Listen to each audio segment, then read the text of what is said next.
আসসালামু আলাইকুম প্রিয় শিক্ষার্থী এবং শ্রোতা, ভালো আছো আশা করি। বরাবরের মতো দোয়া ও শুভকামনা জানিয়ে শুরু করছি আজকের অনলাইন ভিত্তিক তোমাদের ক্লাস। আজকে আমরা আলোচনা করব বিচ্যুতিমূলক আচরণ ও অপরাধ। এই ক্লাস শেষে আমরা বিচ্যুতি আচরণ কি সেটা ব্যাখ্যা করতে পারবো এবং এর চারিত্রিক বৈশিষ্ট্যগুলো কি এবং কি কি কারণে আমরা বিচ্যুতিমূলক আচরণ করে থাকি।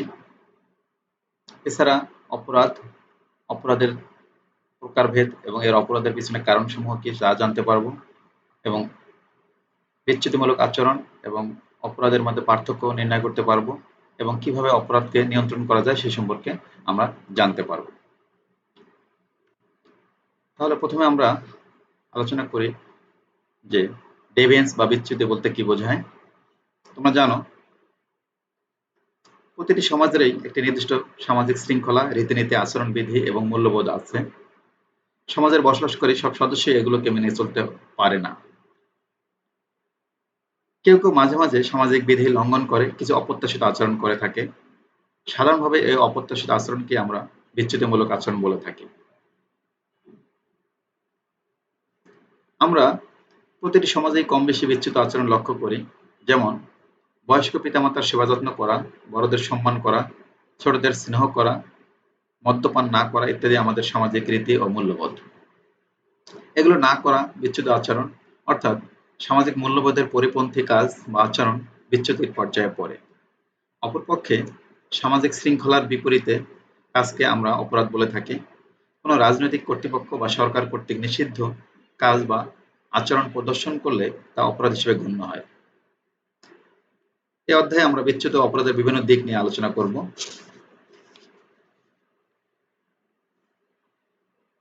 দেখো যে আমি তিনটা খুব সংক্ষিপ্ত ইংরেজি ডেফিনিশন তোমাদের জন্য এখানে দিয়ে দিয়েছি। তোমরা একটু পড়লেই এই বিষয়ে জানতে পারবা। যে প্রথমটা, Macionis, deviance is the recognized violation of cultural norms. অর্থাৎ আমাদের যে কালচারাল কিছু নর্মস আছে বা ভ্যালুজ আছে, সেগুলোকে যদি আমরা ভায়োলেশন করি তাহলে সেটাকে বলা হবে বিচ্যুতি।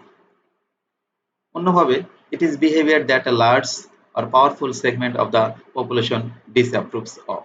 অর্থাৎ সমাজের যখন কোনো বৃহৎ অংশ লোক কোনো আচরণকে অপছন্দ বা গ্রহণ না করে, তখন সে ধরনের আচরণকে আমরা বিচ্যুত আচরণ বলতে পারি।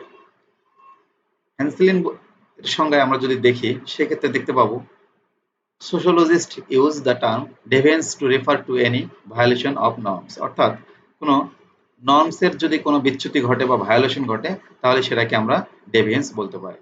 তাহলে আমরা যদি বলি যে সমাজের প্রত্যাশিত আচরণের পরিপন্থী কোনো কাজকেই আমরা বিচ্যুতি হিসেবে বলতে পারি। আমরা একটা উদাহরণ হিসেবে দেখতে পারি যে speak up too much to the too loudly. খুব বেশি কথা বলা অথবা খুব জোরে বলা, এটা সমাজ কর্তৃক প্রত্যাশিত নয়, সুতরাং এটাকে আমরা বিচ্যুত আচরণ বলতে পারি। আবার স্ট্রেঞ্জ গেট আপ, তুমি এমন একটা আচরণ গেট আপ করলা যেটা সমাজের অধিকাংশ লোক অ্যাকসেপ্ট করেন না। চুরি করা অথবা মার্ডার ইত্যাদি হলো বিচ্যুত আচরণের উদাহরণ। বিচ্যুতি সাধারণত দু প্রকার হয়ে থাকে, একটা ইনফর্মাল ডেভিয়েশন আর ফর্মাল ডেভিয়েন্স।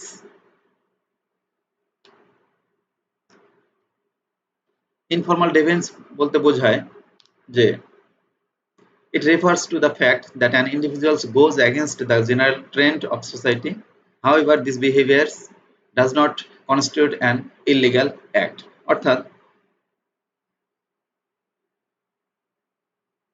যদি এমন কিছু আচরণ হয় যেটা কারো কোনো ক্ষতি করছে না কিংবা সমাজ এটাকে বিরুদ্ধাচরণ করছে না, কিন্তু অধিকাংশ লোকের কাছে সেটা দৃষ্টিকটু দেখাচ্ছে, সেগুলাকে বলা হবে informal ডেভিয়েন্স।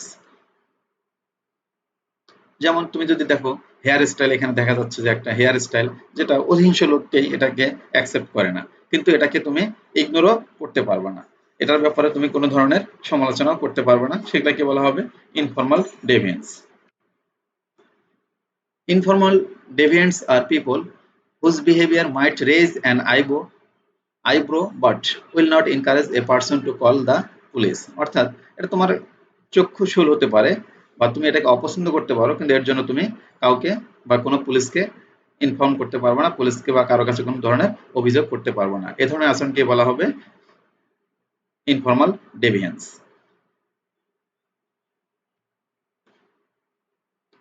Not all informal deviance is negative, it can be positive as well. For example, সব ইনফর্মাল আচরণই নেগেটিভ না, কিছু কিছু আচরণ আবার পজিটিভ হতে পারে। যেমন আমরা যখন কোনো কনসার্ট দেখি কোনো মঞ্চে, তখন দেখবো যে রক স্টার যারা বিভিন্ন অঙ্গভঙ্গিতে বা গান পরিবেশন করে থাকে।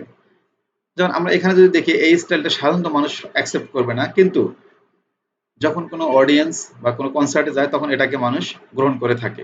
সে কারণে সেই সময়টার জন্য এটাকে পজিটিভ বলা হয়ে থাকে। কিন্তু তুমি যদি সাধারণ বা সবসময় এই ধরনের আচরণ বা এই ধরনের অঙ্গভঙ্গি করো, তাহলে মানুষ তোমাকে পাগল বা উন্মাদ বলবে। কিন্তু যখন তুমি এটা কোনো কিছু পারফর্ম করবা, তখন এটা তোমার জন্য পজিটিভ। বা সে কারণে বলা যায় যে সব ইনফর্মাল ডেভিয়েন্স সবসময় যে নেগেটিভ, বিষয়টা এরকম না। কিছু কিছু ইনফর্মাল ডেভিয়েন্স কিছু কিছু সময় বা কনটেক্সটে সেটা পজিটিভও হতে পারে।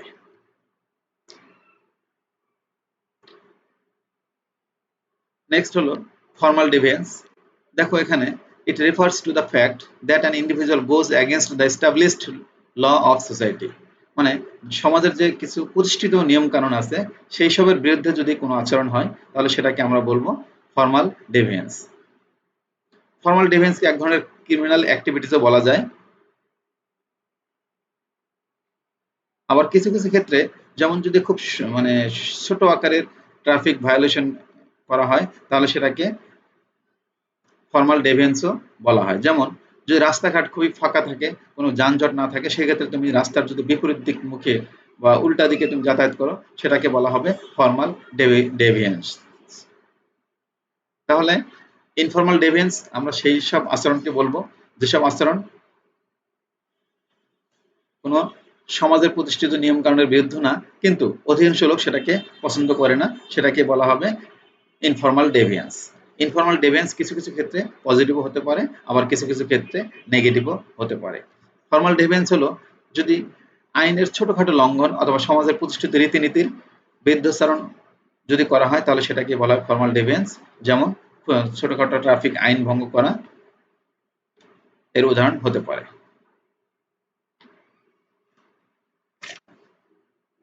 এখন দেখা যাক ডেভিয়েন্সের ক্যারেক্টারিস্টিক্স গুলো কি।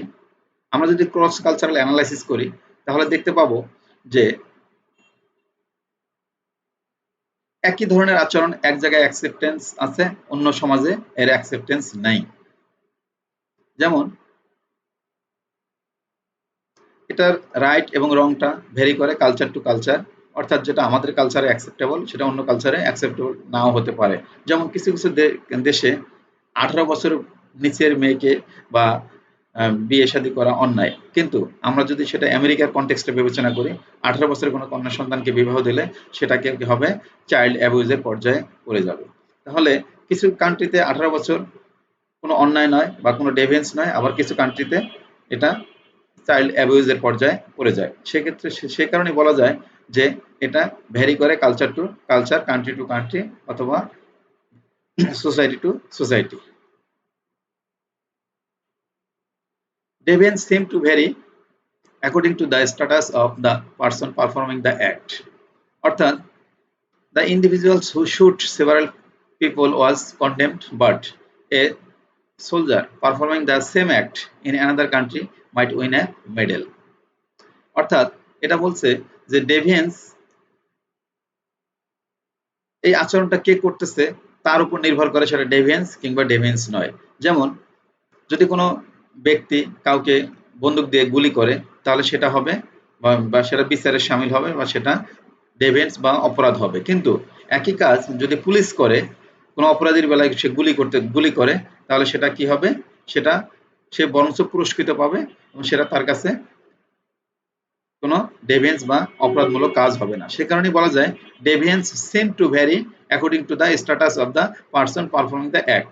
অর্থাৎ কোন ব্যক্তিটা কাজ করতেছে তার স্ট্যাটাসের উপরেই নির্ভর করে কোন আচরণটা ডেভিয়েন্স এবং কোন আচরণটা ডেভিয়েন্ট নয়। আবার বলা যায় যে ডেভিয়েন্টটা কনটেক্সটের উপর ডিপেন্ড করে। যেমন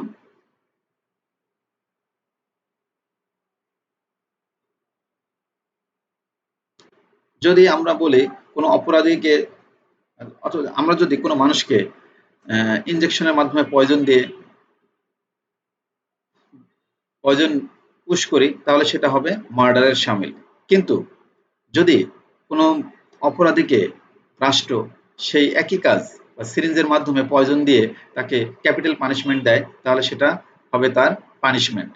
সেই জন্যই বলা যায় যে deviants also depend on the context of the act, মানে কোন কি প্রেক্ষিতে কাজটা হচ্ছে তার উপর নির্ভর করবে সেটা ডেভিয়েন্ট বিহেভিয়ার কিনা, অর্থাৎ সেটা কনটেক্সটের উপর ডিপেন্ড করবে। এখন প্রশ্ন হলো এই সমস্ত ডেভিয়েন্ট বিহেভিয়ারকে আমরা কিভাবে কন্ট্রোল করতে পারি? ডেভিয়েন্ট বিহেভিয়ারকে মূলত আমরা দুভাবে কন্ট্রোল করতে পারি, একটা হলো ইনফর্মাল ওয়ে, একটা হলো ফর্মাল ওয়ে। ইনফর্মাল ওয়ে যেটা হতে পারে সেটা হলো যে বাবা মা সন্তানকে শাসন করতে পারে, বকুনি দিতে পারে, অথবা কোনো এমন একটা কাজ করলা যেটা বন্ধু বান্ধব তোমাকে দেখে হাসি তামাশা করতেছে, তখন তুমি সেটা থেকে কি হবে বিরত থাকার চেষ্টা করবা, এটা হলো ইনফর্মাল। সেটা যেটার কোনো প্রতিষ্ঠিত কোনো নিয়ম কানুন নেই, এক একজনের কাছে সেটা এক এক রকম হতে পারে। যেমন এক এক ধরনের এক সন্তান এক আচরণ করলে বাবা মা এক ধরনের রিয়াক্ট করে, আবার অন্য বাবা মা আরেক ভাবে রিয়াক্ট করে। তাই তাহলে ইনফর্মাল কন্ট্রোলটা হলো যে সেটা হতে পারে বাবা মার, হতে পারে সেটা প্রশংসার মাধ্যমে, বাবা মা প্রশংসা করলে সেটা তুমি বেশি করবা, আবার যদি স্ক্রল করে তাহলে সেটা তুমি আর কমিয়ে দিবা। আবার যদি কিছু কিছু ক্ষেত্রে বন্ধু বান্ধব তোমাকে তিরস্কার করতে পারে, সেটা হলো ইনফর্মাল কন্ট্রোল। ফর্মাল কন্ট্রোল হতে পারে জাস্টিস সিস্টেম, ফর্মাল কন্ট্রোল হতে পারে জাস্টিস সিস্টেমকে প্রয়োগ করতে পুলিশ বা কোর্ট থাকতে পারে, অথবা সমাজে কোনো প্রতিষ্ঠিত যদি নিয়ম রীতি থেকে থাকে সেক্ষেত্রে সেটা ফর্মাল কন্ট্রোল হতে পারে। অর্থাৎ তুমি এমন একটা আচরণ করলা যারা এই আচরণ করলে এক একটা সমাজ তার নর্মস গুলোকে সেট আপ করে দিতে পারে, এবং সেই নর্মস যদি কেউ ভঙ্গ করে তাহলে সমাজ সেখানে সম্মিলিতভাবে সেটাকে প্রতিবাদ করে। এ ধরনের যদি কোনো কন্ট্রোল থাকে তাহলে সেটাকে বলবো আমরা ফর্মাল কন্ট্রোল।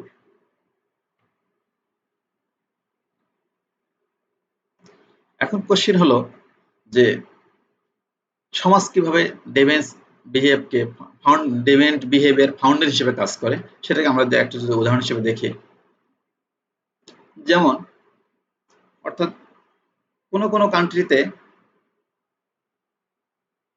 আমরা যদি এখানকার উদাহরণটা দেখি, the selling of alcohol is band in Bangladesh but allowed in USA. অর্থাৎ আমাদের দেশে যদি কেউ অ্যালকোহল বিক্রি করে সেটা ইললিগ্যাল, সেটা কোনো বৈধ পন্থা এখানে নেই। কিন্তু একই কাজ আমরা যদি আমেরিকাতে করে থাকি, ইউনাইটেড স্টেটস অফ আমেরিকাতে করে থাকি তাহলে সেটাকে বৈধ। অর্থাৎ তাহলে ডিভিয়েন্ট বিহেভিয়ারটাকে এস্টাবলিশ করে সোসাইটি। আবার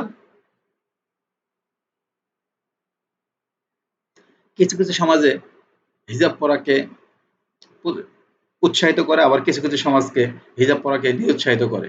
যেমন আমরা যদি এখন ফ্রান্সে হিজাব পরি তাহলে সেটা তারা আইন দ্বারা নিষিদ্ধ করছে, সেখানে হিজাব পরা যাবে না। আবার একইভাবে পাকিস্তানে হিজাব পরা বাধ্যতামূলক। আবার যেমন আমাদের দেশের নারীরা সাধারণত মেকআপ করে থাকেন, সেটা এখানকার এটা সেটাকে উৎসাহিত করা হয়। আবার যদি আমরা ইরানের কনটেক্সটে দেখি তাহলে সেখানে হিজাব পরাকে তারা তারা মেকআপ করাকে নিষিদ্ধ বা তারা আইনের পরিপন্থী বলে মনে করে। সুতরাং আমরা দেখতে পাই যে এক একটা সমাজ তার ডেভিয়েন্ট বিহেভিয়ারকে এক একভাবে এস্টাবলিশড করে থাকে। তাহলে আমরা কি জানলাম যে ডেভিয়েন্ট বিহেভিয়ার বলতে কি বোঝায়?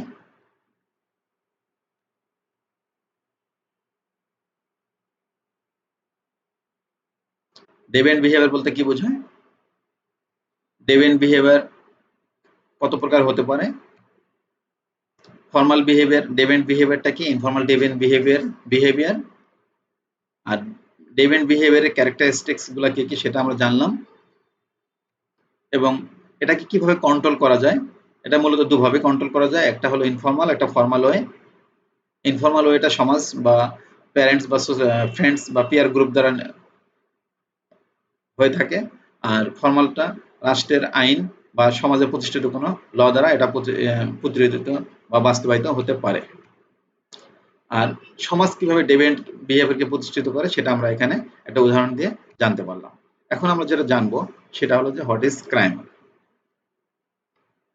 দেখো যে crime amounts to a violation of the criminal law enacted by the local, state or national government. Another definition যদি আমরা দেখি, crime is a behavior that break the formal written laws of a society. If someone commits a crime, he or she can be arrested, charged and prosecuted.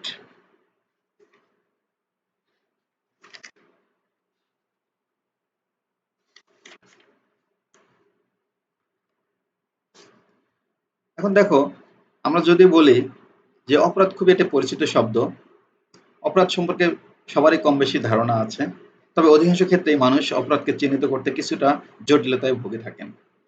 কোনো আচরণগুলো অপরাধ আর কোনটি অপরাধ নয় তা অনেক সময় শনাক্ত করা সম্ভব হয় না।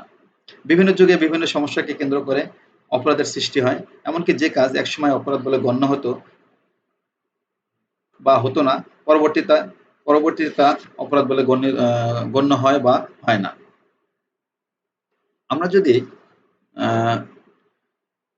দেখো যে সাধারণভাবে সামাজিক মূল্যবোধ পরিপন্থী বা রাষ্ট্রীয় আইন পরিপন্থী কাজকে অপরাধ বলে গণ্য করা হয়, অর্থাৎ সামাজিক শৃঙ্খলার বিপরীত কাজকে অপরাধ বলা হয়। অপরাধ স্থান, কাল, পাত্রভেদে ভিন্ন হয়ে থাকে। যেমন পাশ্চাত্যে অনেক দেশেই ছেলেমেয়েদের বিবাহ বহির্ভূত সম্পর্ক, একত্রে বসবাস, সমকামিতা, মদ্যপান ইত্যাদি আইনগতভাবে বৈধ এবং সামাজিকভাবে এগুলো নিন্দনীয় নয়। কিন্তু আমাদের দেশে এগুলো জঘন্যতম অপরাধ এবং সামাজিকভাবে অত্যন্ত ঘৃণিত ও নিন্দনীয়। আবার যুক্তরাজ্যের বিচার বিভাগের যৌক্তিক সমালোচনা করার অধিকার প্রত্যেক নাগরিকেই আছে, কিন্তু আমাদের দেশে বিচার বিভাগের সমালোচনা করা রাষ্ট্রীয় আইনের পরিপন্থী। এজন্য অপরাধের সার্বজনীন কোনো সংজ্ঞা প্রদান করা আজ অবধি সম্ভব হয়নি। তারপরও বিভিন্ন দার্শনিকগণ তাদের নিজেদের দৃষ্টিভঙ্গিতে অপরাধকে সংজ্ঞায়িত করার চেষ্টা করেছেন। তাছাড়া বিভিন্ন দেশের সংবিধানেও অপরাধকে বিভিন্নভাবে সংজ্ঞায়িত করা হয়ে থাকে। আমরা যদি অপরাধ বিজ্ঞানী লম্ব্রসোর মতে বা তার সংজ্ঞাকে এইভাবে সংজ্ঞার দিকে তাকাই, তাহলে দেখতে পাবো খুন, জখম সমতলের ভূমিতে কম, পাহাড়ি অঞ্চলে বেশি, বাংলাদেশের চরাঞ্চলের অপরাধ কম বেশি সংগঠিত হয়।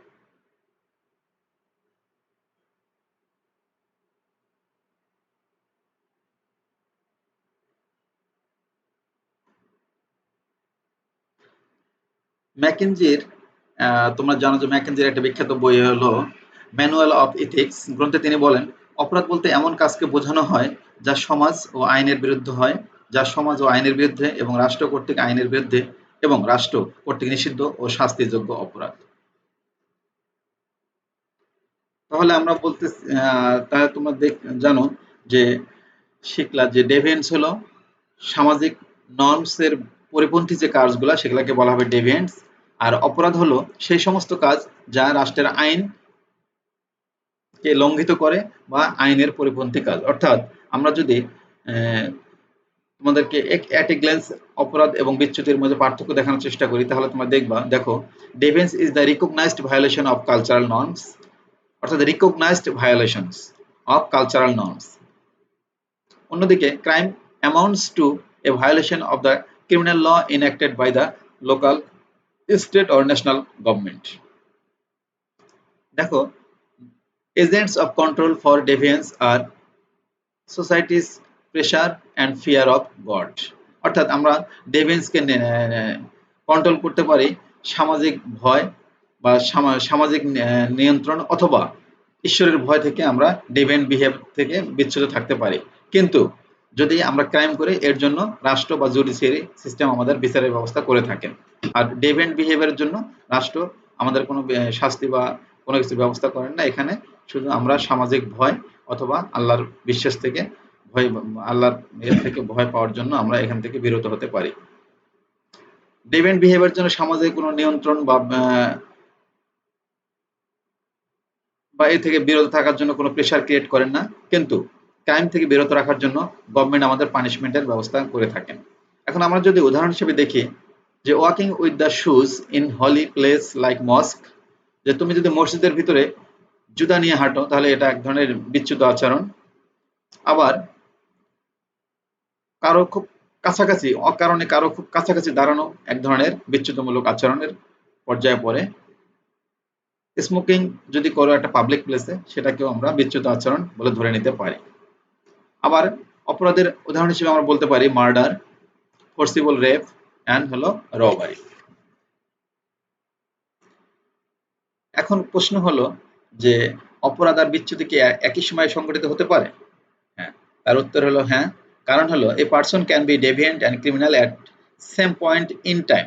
অর্থাৎ যদি আমরা একটা উদাহরণ হিসেবে দেখি যে if someone commits murder, he is violating the cultural norms of society and religion, also he is breaking the criminal law। অর্থাৎ কোনো ব্যক্তি যখন মার্ডার করে, মার্ডার সমাজ মার্ডারকে স্বীকৃতি দেয় না, বরং একে নিরুৎসাহিত করে এবং এর থেকে বিরত রাখার জন্য চেষ্টা করে। সে কারণেই মার্ডার একাধারে ডেভিয়েন্ট বিহেভিয়ার এবং ক্রাইম বলে পরিগণিত হয়। সে কারণে বলা যায় যে ডেভিয়েন্ট এবং ক্রাইম একই সময়ে বা একই কনটেক্সটে হতে পারে।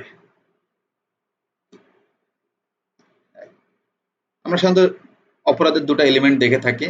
দ্য অ্যাক্ট ইটসেলফ, যে কাজটা করে সে নিজেই একটা অপরাধ, একটা এলিমেন্ট। আর হলো মেন্স রিয়া, অর্থাৎ গিল্টি মাইন্ড। তোমার ভিতরে যদি কোনো ধরনের অনুশোচনা বোধ থাকে কোনো কাজ করে, সেটা একটা অপরাধের এলিমেন্ট হতে পারে। এখন কোশ্চেন হলো অপরাধ কত ধরনের হয়ে থাকে। বিভিন্ন সমাজবিজ্ঞানী বা অপরাধ বিজ্ঞানী অপরাধকে বিভিন্নভাবে সংজ্ঞায়িত করেছেন। কিন্তু আমরা যদি দেখি মোটামুটি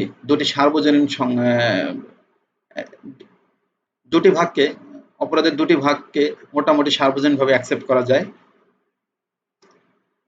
যে অপরাধ সাধারণত দু ধরনের হয়ে থাকে। একটি হলো ক্রাইমস অ্যাগেনস্ট দ্য পারসন, আর অন্যটি হলো ক্রাইমস অ্যাগেনস্ট দ্য প্রপার্টি। অর্থাৎ মানুষ আমরা দু ধরনের অপরাধ করে থাকি, একটা ব্যক্তির বিরুদ্ধে অপরাধ এবং একটা সম্পত্তি নিয়ে অপরাধ। ব্যক্তির বিরুদ্ধে অপরাধ সেটাকে আমরা যদি এভাবে বলি যে involve violence or the threat of violence against another person. অর্থাৎ এক ব্যক্তি অন্য ব্যক্তির বিরুদ্ধে ভায়োলেন্স করা অথবা কোনো গ্রুপের বিরুদ্ধে ভায়োলেন্স করার মতো একটা গ্রুপ অন্য গ্রুপের বিরুদ্ধে ভায়োলেন্স করাকেও আমরা অপরাধ বলতে পারি। উদাহরণ হিসেবে মার্ডার, রেপ অ্যান্ড রবারি। আর ক্রাইমস অ্যাগেন্স্ট প্রপার্টির উদাহরণ হিসেবে আমরা বলতে পারি যে property crimes involve theft of property without physical harm such as burglary, larceny, auto theft and arson. অর্থাৎ যদি কোনো ব্যক্তিকে ক্ষতি না করে সম্পত্তি চুরি করা হয়, এগুলাকে আমরা প্রপার্টি রিলেটেড ক্রাইম বলে থাকি। তাহলে ক্রাইম মূলত দু প্রকার। ক্রাইম হলো একটা হলো ব্যক্তির বিরুদ্ধে ক্রাইম, একটা হলো সম্পত্তির বিরুদ্ধে ক্রাইম। এছাড়া আরো কিছু কিছু অপরাধের ধরন আছে, যেটা হলো ভিকটিমলেস ক্রাইম। কিছু কিছু ক্রাইম আছে যে ক্রাইমের জন্য সরাসরি কেউ ভিকটিমাইজ বা ক্ষতিগ্রস্ত হয় না, এগুলাকে বলা হয় ভিকটিমলেস ক্রাইম। যেমন victimless crime are violations of law in which there are no readily apparent victims। অর্থাৎ সরাসরি কেউ এর দ্বারা ক্ষতিগ্রস্ত হয় না। Normally the act is against society itself through norms, values, attitude and believes. অর্থাৎ এটার দ্বারা মোটামুটি সমাজ ক্ষতিগ্রস্ত হয়, কিন্তু ব্যক্তি সরাসরি ক্ষতিগ্রস্ত হয় না। এর দ্বারা হয় কি সমাজের নর্মস, ভ্যালুস, অ্যাটিটিউড এবং বিলিফগুলো ক্ষতিগ্রস্ত হয় বা আঘাতপ্রাপ্ত হয়। যদি উদাহরণ হিসেবে দেখি, when someone smokes a cigarette or use cocaine, he is violating cultural values। অর্থাৎ কেউ যদি কোনো ধরনের স্মোক করে অথবা কোকেন সেবন করে, সেটা কি করছে? কালচারাল ভ্যালুসকে ভায়োলেশন করতেছে। He is committing a crime but there is no direct victim on a specific person as there is when someone is robbed or murdered. অর্থাৎ আমরা যদি জনসমক্ষে কোনো সিগারেট খাই, সরাসরি কেউ ক্ষতিগ্রস্ত হয় না, কিন্তু যেমন মার্ডার বা চুরির ক্ষেত্রে হয়ে থাকে। সেক্ষেত্রে আমরা এগুলাকে বলা হয় ভিকটিমলেস ক্রাইম, অর্থাৎ সরাসরি যে অপরাধে কেউ ক্ষতিগ্রস্ত হয় না বা যদি এর ক্ষতিটা পরোক্ষভাবে হয়, তাহলে সেগুলাকে আমরা বলা হবে ভিকটিমলেস ক্রাইম।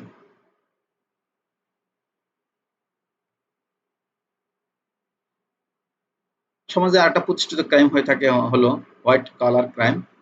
অর্থাৎ white collar crime is a criminal act that arise from opportunities created by a person's social position। অর্থাৎ যখন কোনো সমাজের কোনো ব্যক্তি প্রতিষ্ঠিত থাকে বা তার পদের বা তার যোগ্যতার কারণে অথবা তার সামাজিক প্রতিপত্তি বা অবস্থানের কারণে কোনো অপরাধ করে থাকে, সেই সমস্ত অপরাধকে বলা হয় white collar crime. These are crimes committed by persons of high social position in the course of their occupation। অর্থাৎ এই ক্রাইমগুলো সমাজের উচ্চ পর্যায়ের লোকগুলা করে, কারণ হলো তার সামাজিক মর্যাদার কারণে সে এই ক্রাইমগুলো করার সুযোগ পেয়ে থাকে। These crimes are generally viewed as less serious and less deserving of punishment because of the class bias of society। অর্থাৎ এই ক্লাসগুলো হলো serious or less deserving punishment. এটা এই ক্রাইমগুলো খুব বড় ধরনের পানিশমেন্ট পায় না, কারণ হলো এই ক্রাইমগুলো যারা করে তারা সমাজে প্রতিষ্ঠিত বা ক্ষমতাধর ব্যক্তি হওয়ার কারণে এই ক্রাইম সংগঠিত করার কারণে তারা খুব বেশি শাস্তির আওতায় আসেন না। আমরা যদি উদাহরণ হিসেবে বলি, যেমন ট্যাক্স ফ্রড, মানে ট্যাক্স ফাঁকি না দেয়। ট্যাক্স সাধারণত কারা দেয়? গরিব মানুষ তো ট্যাক্স দেয় না, তাই না? ট্যাক্স সাধারণত দিয়ে থাকে যারা বড়লোক বা যাদের অর্থ সম্পদ আছে, তারাই ট্যাক্স দেওয়ার কথা। কিন্তু তারা যদি ট্যাক্স না দেয় তাদেরকে কে ধরবে? গরিব মানুষ তাদেরকে ধরতে পারবে? কিন্তু গরিব মানুষ যদি ট্যাক্সের আওতায় আসতো তাহলে তাদেরকে পুলিশ ধরে নিয়ে যেত, কিন্তু বড় লোকদের ধরতে পারে না। অর্থাৎ সে কারণেই বলা হয় যে তাদের সামাজিক অবস্থান বা প্রভাব প্রতিপত্তির কারণে তারা এই সমস্ত ক্রাইম করে থাকে, এবং এই সমস্ত ক্রাইম করার কারণে তারা খুব বেশি আইনের আওতায় আসে না।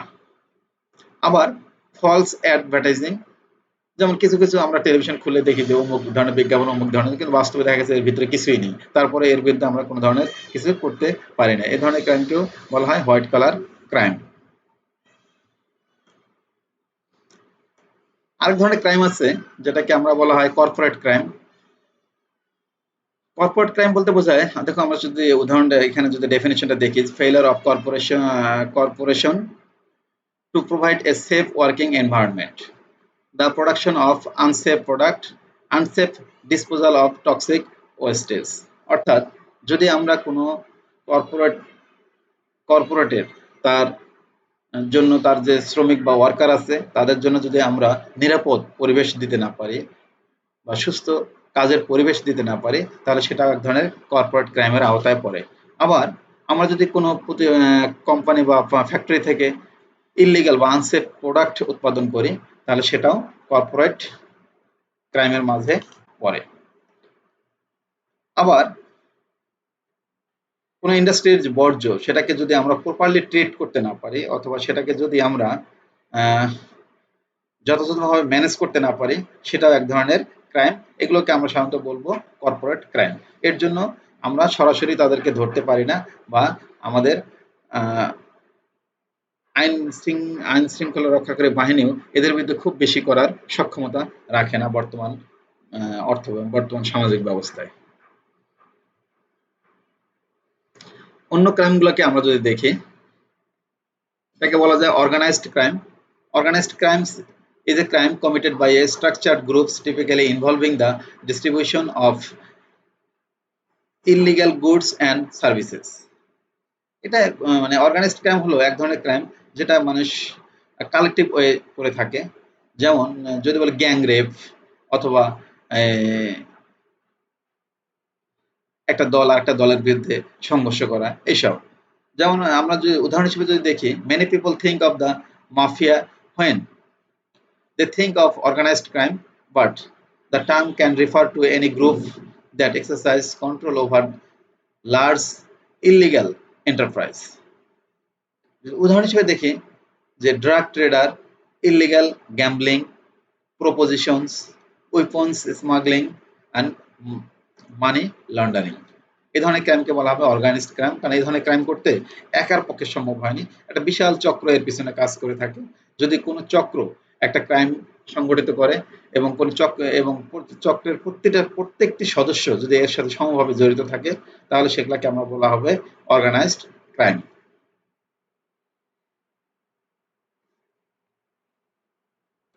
এখন দেখো যে তাহলে আমরা দেখলাম যে ক্রাইম বলতে কি বোঝায়, ক্রাইমের ক্যারেক্টার গুলা কি কি, এবং ক্রাইমের টাইপস গুলা কি কি। ক্রাইম মূলত প্রধানত ক্রাইম দু ধরনের হয়ে থাকে, একটা হলো crime against the person and another one is crime against property. এছাড়াও কিছু ক্রাইম থাকে, সেটা একটাকে বলা victimless crime, white collar crime, corporate crime, organized crime. এই ধরনের ক্রাইম হয়ে থাকে বর্তমান সমাজ ব্যবস্থায়। এখন আমরা দেখব যে ডেমোগ্রাফিক প্যাটার্নস অফ ক্রাইম। আর ডেমোগ্রাফির কারণে ক্রাইম কিভাবে ভ্যারি করে, যে এক এক ডেমোগ্রাফিক ব্যবস্থায় অপরাধ যে এক এক ধরনের হয় সে বিষয়টিকে আমরা এখন দেখার চেষ্টা করব। দেখো যে what is critical in explaining high level of crime are the social factors linked to sex, race, economic deprivation, lifestyle differences, education level and so forth. বলছে যে ক্রাইম সাধারণত করে থাকে অনেকগুলা ফ্যাক্টরের কারণে। এর মধ্যে অন্যতম কিছু ফ্যাক্টর হলো sex, race, economic deprivation, lifestyle differences, educational level and so forth. অর্থাৎ যে আমরা সেক্সের কারণে ক্রাইম করতে পারি, সেক্সের ভিন্নতার কারণে, রেসের কারণে হতে পারে। এবং সেক্সের কারণে কিভাবে ক্রাইমটা ভেরি করতে পারে। দেখো, sex is the single social factor that is most predictive of patterns of criminal behaviour. আমরা যদি দেখি যে সেক্সটা কিভাবে ক্রাইমকে ডমিনেট করে, আমরা যদি দেখি যে অধিকাংশ, যদি আমরা বিভিন্ন সংস্থা থেকে তথ্য সংগ্রহ করে দেখি, যে তোমরা দেখবা যে অধিকাংশ চুরি ডাকাতি করে মেল পার্টনার, মেল, কিন্তু সেখানে ফিমেলদের সংখ্যা খুবই কম। আবার যদি বলি, তোমরা যদি কোনো কারাগারে গিয়ে দেখো, সেখানকার দেখবা যে যদি 100 জন প্রিজনার থাকে, তার 70 জনই হবে মেল আর 30% হতে পারে ওমেন। কারণ হলো যে পুরুষরা সাধারণত বা মেল পার্সন অপরাধ প্রবণ বেশি এবং ফিমেল পার্সন সেখানে অপরাধ প্রবণ কম। আবার যদি আমরা এজ গ্রুপকে দিকে লক্ষ্য করি বা এজ স্ট্রাকচারকে দেখি, তাহলে আমরা দেখব যে সাধারণত 24 বছরের বা 24 থেকে 30 বছরের বা 20 থেকে 30 বছরের এই এজ গ্রুপের জনসংখ্যা বেশি অপরাধ প্রবণ হয়ে থাকে। আবার আমরা যদি দেখি যে 50 থেকে 60 অথবা 60 থেকে 70 বছর বয়সের লোকজন কম অপরাধ প্রবণ হয়ে থাকে। আবার 1 থেকে 15 বছর বয়সের বা 7 থেকে 16 বছরের শিশুরা কম অপরাধ প্রবণ হয়ে থাকে। সে কারণে বলা যায় যে এজ অপরাধের ক্ষেত্রে বিশাল একটা ভূমিকা পালন করে, অর্থাৎ ইয়াং এজ বেশি অপরাধ প্রবণ হয়ে থাকে। সোশিও ইকোনমিক স্ট্যাটাস, যে সামাজিক স্ট্যাটাস অপরাধের ক্ষেত্রে এক ধরনের ভূমিকা পালন বা বেশি বড় ধরনের ভূমিকা করে থাকে। আমরা যদি দেখি, the relationship between socio economic status and criminality has been one of the more controversial issues in modern day criminology. On the one hand, research statistics indicate that members of lower socioeconomic groups are more likely to commit crime, yet we also know that lower socioeconomic groups are more likely to be arrested, suggesting that it may be that arrest is more common among them than actual common of crimes. অর্থাৎ আমরা যদি বলি যে যারা সামাজিকভাবে বিত্তবান তারা কম বা stable পজিশনে আছে তারা কম অপরাধ প্রবণ হয়, আবার সমাজের যারা নিচু স্তরের লোক তারা অধিকাংশ সময় বেশি অপরাধ প্রবণ হয়ে থাকে। আবার এটাও ঠিক যে সমাজের উঁচু স্তরের লোকজন অপরাধ করলেও তাদের শাস্তির বিধান কম বা তাদের শাস্তির নিয়ে আসার সক্ষমতা সরকারের কম থাকে, কিন্তু যারা লোয়ার ক্লাস তারা অধিকাংশ ক্ষেত্রেই এর আওতায়, শাস্তির আওতায় চলে আসে। রেস, এক্ষেত্রে যদি আমরা দেখি, আমরা যদি আমেরিকার কথাই বলি, সেখানে তোমরা দেখবা বা খেয়াল করবা যে অধিকাংশ কৃষ্ণাঙ্গই অপরাধ প্রবণ, কিন্তু শ্বেতাঙ্গর তুলনায় তারা বেশি অপরাধ প্রবণ, শ্বেতাঙ্গরা কম অপরাধ প্রবণ। সে কারণে বলা যায় রেস যে অ্যানাদার ফ্যাক্টর যেটাকে অপরাধকে হতে বড় ধরনের ভূমিকা পালন করে। মোটামুটি এ ছিল আজকে আমাদের আলোচনা। তাহলে আমরা জানলাম যে বিচ্যুতি বলতে কি বোঝায়, বিচ্যুতি আচরণ কি, বিচ্যুতির আচরণের প্রকারভেদ সমূহ কি, এবং মানুষ কেন বিচ্যুতি আচরণ করে। আবার আমরা দেখলাম অপরাধ বলতে কি বোঝায়, অপরাধের সামাজিক কারণ এবং অপরাধের ধরনগুলো কি কি,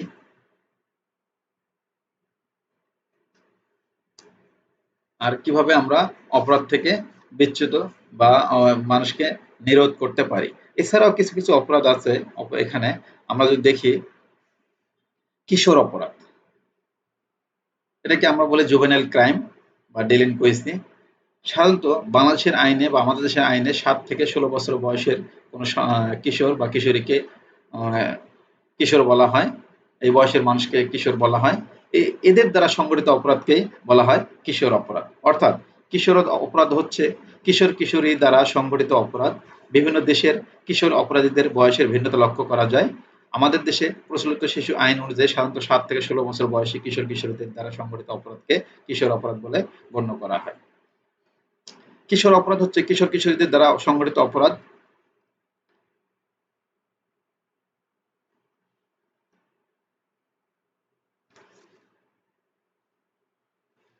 এখন অপরাধের কারণ ফলাফল কি বা কনসিকুয়েন্স অফ ক্রাইম কি?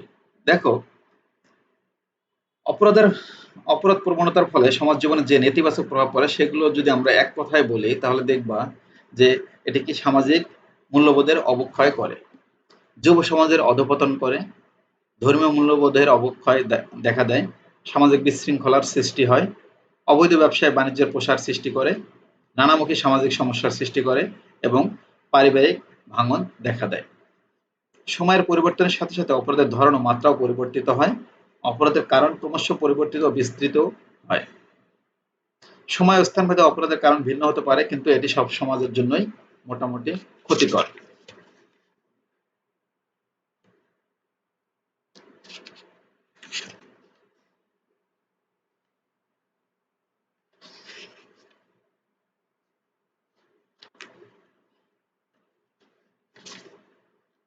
তাহলে